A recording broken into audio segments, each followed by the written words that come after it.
Welcome to episode 1 of Wastler's Workbench, and I'm here today to talk about my absolute favorite pair of shoes.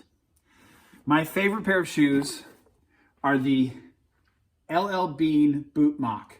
You can see here that I put a shearling liner in them. These are about a month old. I got these at the Bean store just south of us. But you can get them with the standard. Do I even have it? Let's see if I, yeah, the standard neoprene sort of memory foam-esque footbed. This is just, these come standard in every pair of the Bean Boot. Now, why do I like the Boot Moc as opposed to, say, the Bean Boot? Well, Goldilocks, this is just a little bit too much for me. Now, you can see these are lined in my favorite plaid, my signature plaid, Black Watch. These were a gift from the company a couple years ago, and I've been really gingerly with them. You can see that the trademark chain link tread is still pretty much intact. I don't necessarily love to lace my shoes. I'm a slip-on kind of guy. I like to just put them on and go.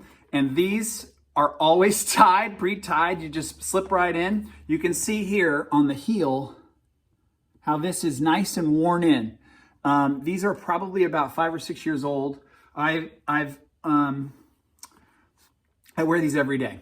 I wear them these are my grocery getters. These are going to get the newspaper, get the mail. These are the thing that I wear when I'm running errands. These are the thing I wear when I'm doing chores outside the house, when I'm cutting grass, even sometimes when I'm shoveling snow in slightly warmer weather. But I wanted to share with you today that because the boots are so popular, they're often sold out. And that was the case recently when I took these in. My desire is to have these resold, but I can't live without them, you see. So I ordered another pair. The only pair that they had available in my size, were on back order, actually. I wanted to get a slightly different thing because you can see here where the double track stitch is starting to come out right here.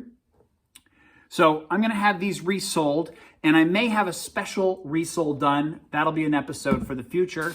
But I just got these in, and I wanted to share them with everybody. So you can see here, green as opposed to the brown, with that nice, I don't even know what this treatment is. It's almost a patent. It's like a really shiny. Somebody's gonna have to comment on what the actual finish is on this leather. But when I bought these, they didn't have the same marking on the inside of the toe that they do now, where they say, proudly made in USA, and then they give the item number and the size. I'm hoping that I take better care of these than I have of these, but it'll be nice to have a second pair. I'm running some errands today, and I'm planning to wear these, which is why I felt prompted to put this post up. So what is it about the Bean Boot? Leon Wood Bean in 1911 started making this shoe, his favorite rubber sort of boot part, with this nice supple leather that you can tighten, get really tight around your ankle. Great for hunting, great for all kinds of winter activities. But the great story about these is when LL Bean first put out his boots, he got nearly every pair back. And it had to do with this triple stitch that you see here. Now, I had the great opportunity in 2009 to visit their Bean Boot factory. And while there, we saw firsthand the stitching. And they have a special machine that's a triple stitch. And it took time. It took a couple different iterations of this boot for Bean to get it right. And they've been making it the same way with this Y construction ever since. I cannot recommend buying a Bean Boot enough.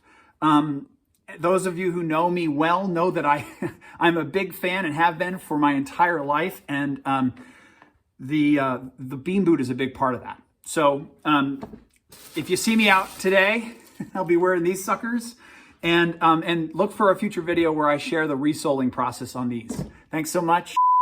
I forgot one other thing about these. So they used to make them so that this tongue would flop down, and my old pair, before this pair, they were like halfway down the toe, they'd flop down and they kind of flop around. I'll add to this video an illustration from Lisa Birnbach's The Official Preppy Handbook, where you see, and maybe I'll find some Take Ivy photos as well, of these boots being worn and like the toe hangs way down. So a note to all of the Bean employees that are watching this, I encourage you to bring that long tongue back. The long tongue made it really easy to slip on and slip off. You could just hold on to the tongue and pull them on your foot.